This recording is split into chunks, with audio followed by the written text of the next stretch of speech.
నమస్తే. శ్రీ మాత్రే నమః. శ్రీ కృష్ణాయ నమః.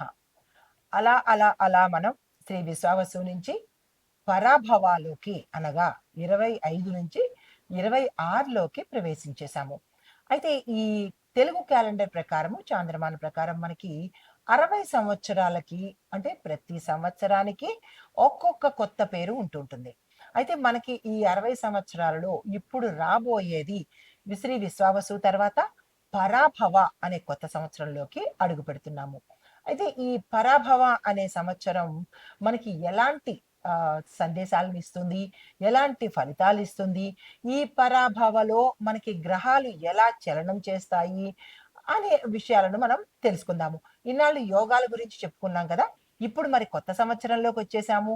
ఈ కొత్త సంవత్సరంలో మనకి ఎలాంటి పరిస్థితులు ఉంటాయి, గ్రహస్థితులు ఎలా మారతాయి, ఆ గ్రహాలు ఇచ్చే ఫలితాలు దేశ కాల మాన పరిస్థితుల ప్రకారము న్యాయ వ్యవస్థ, ఆర్థిక వ్యవస్థ ఇలా ప్రతి ఒక్క రంగంలో ప్రకృతి దగ్గర నుంచి తర్వాత నేచర్‌లోను, ప్రకృతిలోను, తర్వాత దేశ పరిస్థితుల్లోను, న్యాయ వ్యవస్థలోను ఇలా ప్రతి ఒక్క అంశంలోనూ ఈ యొక్క ఫలితాలు మనకి కనబడుతూ ఉంటాయి. కానీ జనరల్‌గా మనం ఏం చేస్తూ ఉంటామంటే, మనుషులకు మాత్రమే కష్టాలేమో అని అనుకుంటాం.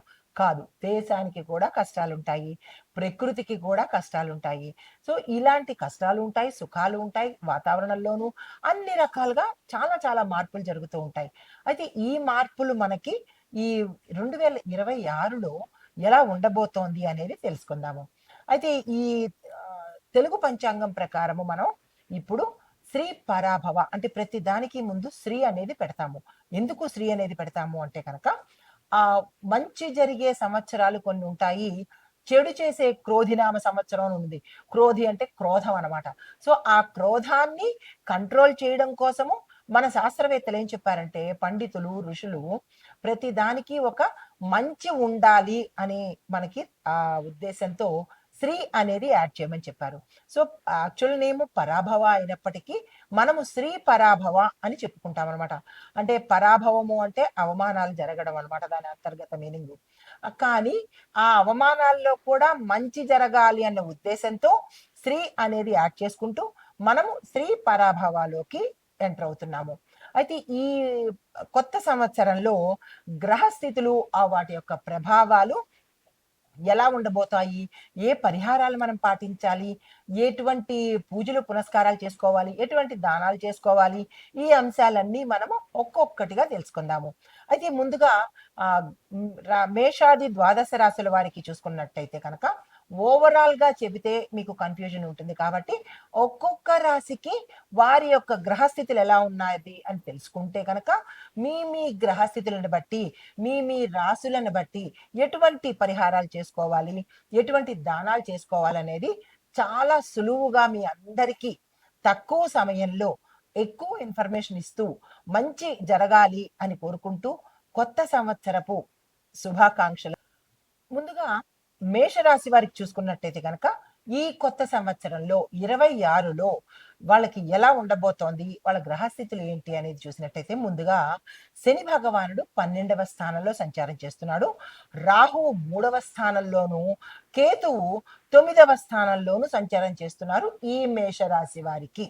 అయితే తరువాత గురువు కూడా 5వ స్థానంలోను, సూర్యుడు 1వ స్థానంలోను, చంద్రుడు మీ కర్మ ఆధారితంగా లగ్నంలోను అనగా మీ కర్మస్థానంలో సంచారం చేస్తున్నాడు.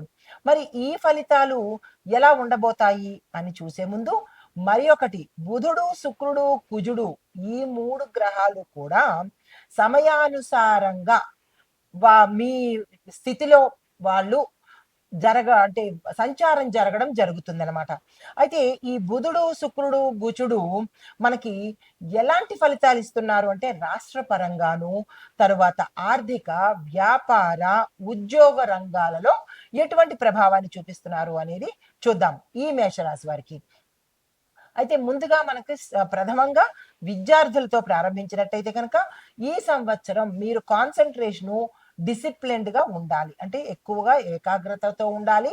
సిస్టమాటిక్ గా ఉన్నట్టయితే ఇతర వ్యవహారాలు మానుకొని చదువు మీదే కేంద్రీకరించినట్టయితే కొత్త సంవత్సరం కదా, మీ గోల్స్ ని మీరు రీచ్ అవ్వాలి. మీ యొక్క చదువులో కానీ లేదా కెరియర్ లో కానీ మీరు ఉన్నతంగా ఎదగాలి అని అనుకుంటే కనుక ఇలాంటివన్నీ వదిలేసి ఇతర వ్యాపకాలను తగ్గించుకొని మీ యొక్క గోల్స్ ని రీచ్ అవ్వడంలో ప్రత్యేకమైన శ్రద్ధ, ప్రణాళికలు, ప్లాన్స్ ఇవి అవసరము. అయితే పోటీ పరీక్షలు, హైయర్ ఎడ్యుకేషను ఇలాంటి వాటి కోసం ప్రయత్నం చేసే వాళ్ళు గురువుకి, శని భగవానుడికి, ఎందుకంటే అవి కొంచెం తక్కువ స్థాయిలో ఉన్నాయి కాబట్టి అనుకూలంగా ఉండడం కోసం వారి యొక్క కటాక్షము ఈ సంవత్సరం అంతా మీకు కావాలి. ఒక్కొక్క సంవత్సరం చాలా వాల్యుబుల్. అందులోనూ స్టూడెంట్స్ కి మరీ మరీ చెప్తున్నాను, మీరు ఒక్కొక్క నిమిషాన్ని ఒక అదృష్ట సమయంగా, ఒక బంగారు సమయంగా మీరు గడిపితేనే మీరు ఉన్నత స్థాయిలో వెళ్ళగలుగుతారు. ఇతర వ్యాపకాలు పెట్టుకొని చదువుని, కెరియర్ని, తల్లిదండ్రులు మీ మీద వెచ్చించే ధనాన్ని, మీరు సమయాన్ని కూడా మీరు ఎంతో సమయాన్ని వెచ్చిస్తున్నారు. మళ్ళా ఏదైతే తిరిగి రానిదో అది ఒక్కటి కాలము, సమయము. ఈ విషయంలో ప్రతి విద్యార్థి జాగ్రత్తలు తీసుకుని మరీ చెప్తున్నాను, ఈ సంవత్సరం గత సంవత్సరంలో చేసినటువంటి పొరపాట్లను తిరిగి చెయ్యకుండా మీ గోల్స్ మీద కాన్సన్ట్రేషన్ పెట్టండి. గురువుకి, శని భగవానుడికి సాధ్యమైనంత వరకు ఈ సంవత్సరంలో ప్రారంభించుకున్నట్టయితే పూజ కానీ ఏదైనా, లేదా అంటే దానం కానీ, లేదు అంటే కనుక స్తోత్ర పారాయణ, అది కూడా మీకు దానాలు పూజలు అంటే మీకు సమయం ఉండదు కాబట్టి చిన్న చిన్న మంత్రాలు ఇస్తాను, దాన్ని మీరు చదువుకోండి. అది కూడా కాదు అని అనుకుంటే నామస్మరణ చేసుకున్నా, జస్ట్ తలుచుకున్నా మీకు మంచి జరిగే అవకాశాలు కనబడుతుంది. మీరు భయపడాల్సింది, బాధపడాల్సింది లేదు. మీ కాన్సన్ట్రేషను మీ గోల్స్ మీద పెట్టండి. తర్వాత ఐటీ, సైన్స్, రీసెర్చ్ ఈ విద్యార్థులకు కొత్త కొత్త అవకాశాలు వస్తాయి. అంటే మంచి ఆపర్చునిటీస్ మీకు వస్తాయి. విదేశాల్లో వెళ్ళడం కానీ, లేదా మీరు వేరే స్థానంలో ఉండి చదువుకోవాలన్నా, ఏవో మీ గోల్స్ మీకు ఉంటాయి కదా, అలాంటి వాటికి సంబంధించి మీకు కొత్త కొత్త అవకాశాలు వస్తాయి. ఆ అవకాశాలని మీరు అందుకోవడంతో పాటు దానిలో ఉండే డౌట్స్ ను కూడా మీరు మీ గురువుల్ని అడిగి తెలుసుకునే ప్రయత్నం చేయండి. ఇది విద్యార్థుల కోసం. మరి ఉద్యోగస్తుల కోసం చూసినట్టయితే కనుక ప్రభుత్వ ఉద్యోగులకి ప్రమోషన్స్ రావడము, కొత్త కొత్త రెస్పాన్సిబిలిటీస్ కూడా మీ మీద పడతాయి ఈ సమయంలో. ప్రైవేట్ రంగంలో చూసినట్టయితే కనుక ప్రాజెక్ట్స్ కి మీకు డెడ్ లైన్ అనేది ఇస్తారు, టార్గెట్స్ అనేది ఇస్తారు. చాలా కఠినంగా ఉండబోతున్నాయి. మీ మీద కత్తి లాంటి రూల్స్ అండ్ రెగ్యులేషన్స్ వచ్చే అవకాశం కనబడుతోంది ఈ మేషరాశుల వారికి. 25లో మీరు హాయిగా జాలీగా చేసి ఉండారు ఉద్యోగాలు. ఏదో అంటే ఎవర్లే నేనింతే అన్నట్టుగా మీరు ముందుకు వెళ్ళి ఉండాలి. అందరూ కాదు, కొంతమంది. అలాంటి వాళ్ళకి ఇప్పుడు ఒక గేటు పడే అవకాశం కనబడుతోంది. చాలా జాగ్రత్తగా మీరు మసలుకునే ప్రయత్నం చేసుకోండి. New contacts and recognition opportunities కూడా మీకు వస్తాయి. అంటే కొత్త కొత్త కాంట్రాక్ట్స్ రావడము, మీ సేవలు ఎవరైతే బాగా డెడికేటెడ్ గా చేస్తున్నారో వాళ్ళ సేవలకు గుర్తించి ప్రమోషన్స్ రావడం కానీ, ప్యాకేజీ పెరగడం కానీ, మీరు అనుకున్న స్థానానికి మీ పై అధికారులు పంపించడం కానీ, ఇలా మంచి మంచి అవకాశాలు రావడము ఉద్యోగస్తులకి జరిగే అవకాశం ఉంది, ప్రభుత్వ, ప్రైవేట్ ఉద్యోగస్తులకు. అయితే ఐటీ రంగంలో చూసుకున్నట్టయితే మనకి ఈ మూడే కదా, ప్రభుత్వము, ప్రైవేటు, ఐటీ రంగము. ఈ ఐటీ రంగంలో చూసుకున్నట్టయితే ఉద్యోగస్తులకు skill development, on site opportunities కి చాలా అవకాశాలు వస్తాయి. అది ఐటీ రంగంలో ఉన్న వాళ్ళకి బాగా అర్థం అవుతుంది ఈ టెర్మినాలజీ. వాళ్ళు జాగ్రత్తగా విని మీరు మీ యొక్క స్కిల్స్ ఏవైతే ఉంటాయో ఆ స్కిల్స్ ని డెవలప్ చేసుకునే ప్రయత్నం చేసుకోండి. మంచి మంచి ఆపర్చునిటీస్ వస్తాయి. అయితే ఆన్ సైట్ ఆపర్చునిటీస్ కూడా వచ్చే అవకాశాలు ఈ 26లో కనబడుతున్నాయి ఐటీ రంగంలో ఉన్న వాళ్ళకి. ఐటీ రంగంలో ఉన్న ప్రతి ఒక్కళ్ళు ఈ విషయాన్ని అర్థం చేసుకుని దానికి తగ్గట్టుగా మీరు మీ స్కిల్స్ ని ఎప్పటికప్పుడు ఎన్హాన్స్ చేసుకునే ప్రయత్నం చేసుకోండి. ఇక తర్వాత వ్యాపారస్తుల దగ్గరికి వచ్చినట్టయితే కనుక భాగస్వామి వ్యాపారాలు, కొత్తగా ప్రారంభించే వ్యాపారాలు, కొత్తగా పెట్టుబడులు పెట్టుకోవడానికి ఈ సమయం మీకు చాలా చక్కగా ఉండబోతోంది. మంచి ఫలితాలు కూడా ఇస్తుందన్నమాట. దానికి తగ్గట్టుగా వ్యాపారస్తులు, చిన్న వ్యాపారస్తుల దగ్గర నుంచి, అంటే చిన్న టీ బడ్డీ వ్యాపారస్తుల దగ్గర నుంచి పెద్ద పెద్ద పారిశ్రామికవేత్తల వరకు ఇవే ఫలితాలు ఉంటాయి కాబట్టి మీరు ఎట్లా చేస్తే బాగుంటుంది, పెట్టుబడుల కోసం కానీ, వ్యాపార విస్తరణ కోసం కానీ, ఇలా మీ యొక్క ఐడియాలజీని డెవలప్మెంట్ చేసుకునేందుకు ఈ సమయం చాలా చక్కగా ఉండబోతోంది. అయితే ఆన్లైన్ ట్రేడింగు, తర్వాత ట్రేడింగ్ బిజినెస్, తర్వాత కన్సల్టెన్సీ, రియల్ ఎస్టేట్ రంగాలు, ఈ 4 రంగాల్లోనూ విశేషమైన లాభాలు వచ్చే అవకాశం ఎక్కువ కనబడుతోంది.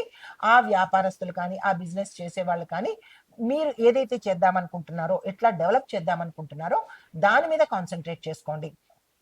తర్వాత అధిక రిస్క్ పెట్టుబడులు జాగ్రత్త. అంటే ఒకేసారి క్రోర్స్ ఆఫ్ రూపీస్‌లో ఒకే చోట పెట్టుబడులు పెట్టడం అనేది కొంత రిస్క్‌తో కూడినటువంటి ఇబ్బంది కాబట్టి, అయితే ఈ రిస్క్ మనకి ఎంత శాతం ఉంటుంది చూడాలి అంటే కనుక, మన దేశ ఆర్థిక విధానం కనుక చూసుకున్నట్టయితే అది వేరే అంశము. ఆ అంశము ప్రతి ఒక్కళ్ళకి మన వ్యక్తిగతంగా కూడా రిలేషన్ ఉంటుంది కాబట్టి, అది నేను తర్వాత అంశంలో తెలియపరుస్తాను. ఇక్కడ మీరు ఏం చేయాలంటే ఎక్కువ శాతంలో పెట్టుబడులు పెట్టాలి అని అనుకున్నప్పుడు కొంత రిస్క్ బేర్ చేయడానికైనా ఒడంబడాలి. లేదు, నాకు రిస్క్ ఇష్టం లేదు, నేను మంచిగానే ఉండాలి, మంచి ఇది రిజల్ట్ రావాలి అని అనుకుంటే కనుక కొంత జాగ్రత్తలు తీసుకుని అప్పుడు పెట్టుకునే ప్రయత్నం చేసుకోండి. తర్వాత వ్యవసాయ పరంగా చూసుకున్నట్టయితే కనుక పంటలకు వర్షపాతము చక్కగా మోడరేట్‌గా ఉంటుంది. మంచిగానే సమయానుకూలంగా వర్షాలు పడే అవకాశం కనబడుతోంది. పశుపోషణ చేసేవాళ్ళు న్యూ టెక్నిక్స్‌ని, అంటే కొత్త కొత్త అంటే వ్యవసాయ ఆహ్, పనిముట్లను కానీ, వ్యవసాయ విధానాలు కానీ మీరు అలవాటు చేసుకున్నట్టయితే కనుక విశేషమైన లాభాలు రైతులకొచ్చే అవకాశం కనబడుతోంది. ప్రతి ఒక్క రైతు మీకు తెలియకపోతే తెలుసుకొని ఇంప్లిమెంట్ చేసే ప్రయత్నం చేసుకోండి. తర్వాత రాజకీయ పరంగా చూసుకున్నట్టయితే కనుక ప్రజల మద్దతు మీకు ఫుల్ సపోర్ట్ ప్రజలు ఇస్తారు. చక్కగా మంచిగా చేసుకున్నట్టయితే కనుక ప్రజల సపోర్ట్ మీకు ఉంటుంది. దీంతో పాటు మీ పై అధికారులు కూడా సహాయ సహకారాలు మీకు సపోర్ట్లు ఇచ్చే అవకాశం కనబడుతోంది. అయితే కొన్ని స్మాల్ కాన్ఫ్లిక్ట్స్ వచ్చే అవకాశం ఉంది. అంటే చిన్న చిన్న సమస్యలు గానీ, గొడవలు కానీ వచ్చే అవకాశం కనబడుతోంది. అది ఏంటంటే అపోజిషన్ వాళ్ళు మిమ్మల్ని క్రిటిసైజ్ చేసేటట్టుగా మీకు ఎదురయ్యేవి అంశాలు చాలా ఎక్కువ కనబడతాయి ఈ 26లో మేషరాశిలో ఉన్న రాజకీయ నాయకులకు. ఈ విషయంలో కొంత జాగ్రత్తలు తీసుకుంటూ ఎప్పటికప్పుడు ముందుకెళ్లే ప్రయత్నం చేసుకోండి. తర్వాత కుటుంబ పరంగా చూసుకున్నట్టయితే కనుక కుటుంబంలో ఆహ్లాదమైన పరిస్థితులు ఏర్పడతాయి. గతంలో ఉన్న ఇబ్బందులు ఏమైనా ఉంటే తొలగిపోతాయి. అయితే దాంపత్యంలో చిన్న చిన్న మిస్అండర్‌స్టాండింగ్స్ వచ్చే అవకాశాలు కూడా కొద్దిగా కనబడుతున్నాయి. జాగ్రత్త చూసుకోండి. చిల్డ్రన్ యొక్క ఎడ్యుకేషన్‌లో కొంత ఇంప్రూవ్‌మెంట్ ధోరణి అనేది కనిపించే అవకాశం ఉంది. ఈ విషయంలో జాగ్రత్తలు తీసుకోండి. అయితే ఆరోగ్యపరంగా చూసినట్టయితే కనుక మనం 25లో ఇష్టానుసారంగా కడుపుకి అన్నీ వేసేసి ఉంటాము. చెత్త, చెదారము, వర్షాకాలంలో స్ట్రీట్ ఫుడ్‌లు, ఆ ఫుడ్‌లు, జంక్ ఫుడ్‌లు, అన్ని ఫుడ్‌లు తీసుకెళ్ళి మన కడుపులో వేసేసాం కాబట్టి అది ఏమవుతోంది, ఆ ఇంపాక్ట్ మీకు ఈ సంవత్సరంలో లాంగ్ టర్మ్‌లో అనారోగ్యము చాలా చాలా చాలా విపరీతంగా గోచరిస్తోంది. ఈ విషయంలో జాగ్రత్తలు తీసుకోండి. తర్వాత తలకి సంబంధించి కొద్దిగా స్ట్రెస్‌కి సంబంధించినటువంటి ఇబ్బందులు కూడా వచ్చే అవకాశం కనబడుతోంది. తర్వాత రెగ్యులర్ ఎక్సర్‌సైజెస్ చేసుకోవడం కానీ, మెడిటేషన్ చేసుకోవడం కానీ, దేవాలయాలు దర్శించడం కానీ, బ్యాలెన్స్‌డ్ డైట్, ముఖ్యంగా బయట జంక్ ఫుడ్‌లు మానేసి ఇంటి పదార్థాలు తిన్నట్టయితే మీ ఆరోగ్యం మీ చేతిలో ఉంటుంది. లేదు అంటే మీ ఆరోగ్యం బండివాడి చేతిలో ఉంటుంది. ఈ విషయం గమనించుకోండి. అయితే ఓవరాల్‌గా పరిహారాలు ఎలా అంటే కనుక శనిదేవుడికి ఆరాధన చేసుకోవడము, ఆలయ దర్శనం చేసుకోవడము, ఓం శం శనేశ్వరాయ నమః అనే మంత్రాన్ని సాధ్యమైనన్ని సార్లు చదువుకోవడము, తర్వాత పేదలకు నువ్వులు, బంగారము, వస్త్రము దానం చెయ్యండి. నువ్వులంటే ఇచ్చేస్తారు. బంగారం అనేసరికి చేయనక్క లాగుతుంది. బట్టలు అనేసరికి చేయనక్క లాగుతుంది. కాబట్టి పీనాస్తనం పడకండి. ఎంత ఇచ్చుకుంటే అంత మన కర్మను తుడుచుకున్నట్టు అవుతుంది. కాబట్టి ఇంతైనా సరే దానంగా ఇవ్వండి. అది దానం అనేది అలవాటు చేసుకోండి ముఖ్యంగా. అయితే గురువారం రోజు యెల్లో కలరు అనగా పసుపు వస్త్రాలు ధరించుకుని మీరు ఏ ప్రయత్నం చేసుకున్నా చక్కగా అవకాశం ఉంటుంది. తర్వాత పసుపుని దాంతో పాటు పసుపు సంబంధించినటువంటి ధాన్యాలను దానంగా ఇచ్చుకునే ప్రయత్నం చేసినట్టయితే గనక మేషరాశి వారికి 2026లో చక్కగా ఉండే అవకాశం కనబడుతోంది. అయితే మరీ ముఖ్యంగా కొన్ని సెగ్మెంట్స్ వాళ్ళకి, రంగాల వాళ్ళకి ఉద్యోగము, వ్యాపారము, విద్య, కుటుంబము ఈ ఈ 4 అంశాలలో మేషరాశి వారికి మిశ్రమ ఫలితాలే గోచరిస్తున్నాయి, కానీ పెద్దగా చెప్పుకోదగినట్టుగా కనిపించడం లేదు. పరిహారాలు పాటించుకుని సిస్టమాటిక్ పద్ధతిలో కనుక నడుచుకున్నట్టయితే మంచి జరిగే అవకాశాలు కనబడుతోంది. శుభం భూయాత్.